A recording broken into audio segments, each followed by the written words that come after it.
Crime world প্রতিদিন দুপুর 12টা শুধুমাত্র আর+ গোল্ডে। আজ জয়নগর যাচ্ছেন মুখ্যমন্ত্রী মমতা বন্দ্যোপাধ্যায়। সেখানে একাধিক কর্মসূচি রয়েছে তার। তিনি পরিষেবা প্রদান করবেন সেখানকার যারা উপভোক্তা তাদের, পাশাপাশি প্রশাসনিক স্তরে বৈঠকও করবেন মুখ্যমন্ত্রী। এই মুহূর্তে সরাসরি আমরা জয়নগরে নজর রাখবো। মুখ্যমন্ত্রী সফরের আগে এই মুহূর্তে সেখানকার ব্যবস্থা ঠিক কেমন, নিরাপত্তার ব্যবস্থাও বা কেমন, সব মিলিয়ে আমরা আপডেট নেব। নাজিয়া রহমান সরাসরি রয়েছেন সেখান থেকে। নাজিয়া,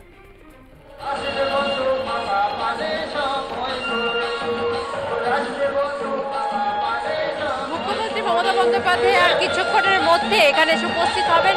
একটার সময় এই সভার আয়োজন করা হয়েছে এবং একটার সময় মুখ্যমন্ত্রীর আসার কথা। একটার সময় শুরু হবে এই সভা। এখানে বিভিন্ন প্রকল্পের যেমন উদ্বোধন হবে, তেমনই কিন্তু সরকারি পরিষেবার প্রদান সেগুলোর বক্তব্য রাখবেন মুখ্যমন্ত্রী এবং শিলান্যাসও করা হবে। বহরু উচ্চ বিদ্যালয় সংলগ্ন মাঠে এই সভার আয়োজন করা হয়েছে। এটি জনসভা না হলেও এখানে যেভাবে কর্মী সমর্থক এসেছেন সেখানে বোঝাই যাচ্ছে যে মানুষের উৎসাহ এবং সামনেই লোকসভা নির্বাচনের আগে এই ধরনের সভাগুলি অত্যন্ত গুরুত্বপূর্ণ। কর্মী সমর্থকদের চাঙ্গা করতে এই ধরনের সভাগুলি অত্যন্ত গুরুত্বপূর্ণ বলে মনে করা হয় এবং এই মুহূর্তে আমরা সেই বহরু বিশ্ববিদ্যালয়ের মাঠে সংলগ্ন মাঠে উপস্থিত আছি। আমার সঙ্গে আমার প্রতিনিধি, আমার অপর এক সাংবাদিক আছেন বিশ্বজিৎ নস্কর, তার সঙ্গে কথা বলবো। বিশ্বজিৎ, এই মুহূর্তে নিরাপত্তার চাদরে মুড়ে ফেলা হয়েছে মুখ্যমন্ত্রী মমতা বন্দ্যোপাধ্যায়। লোকসভা নির্বাচন সামনে এবং তার আগে এই ধরনের সভাগুলি অত্যন্ত গুরুত্বপূর্ণ। জনসভা না হলেও কত লোক এসেছেন বলে মনে করছো এবং কি কি নিরাপত্তার ব্যবস্থা করা হয়েছে?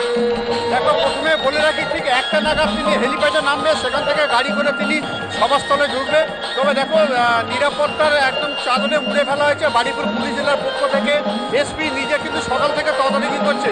তবে এই মুহূর্তে দেখো বেশ কয়েক হাজার অলরেডি দর্শক এসছে এবং শুধু তাই নয়, তৃণমূলের সমর্থক ছাড়াও এলাকার কিন্তু অনেকে দেখতে এসছে মুখ্যমন্ত্রীর ভাষণ শোনার জন্য, কি পরিষেবা প্রদান অনুষ্ঠান করে এবং তার ভাষণ সামনে 2024-এর লোকসভা ভোট কি ভাষণ দেয় সেটাই কিন্তু এলাকাবাসীরা তারা কিন্তু এটাকে তারা দেখবে, তারা চাক্ষুষ করবে যে এখানে কি ভাষণ দেয়। তবে শুধু তাই নয়, এই দক্ষিণ 24 পরগনা সুন্দরবন এলাকা জুড়ে যে 75খানা পরিষেবা প্রদান, তার মধ্যে উদ্বোধন আছে, শিলান্যাস আছে, সব মিলিয়ে একটা বিশাল কর্মযোগ্য বলা যায় আজকের এই মুখ্যমন্ত্রীর আজকের এই সভাস্থল থেকে যে পরিষেবা প্রদানগুলো দেওয়া হবে।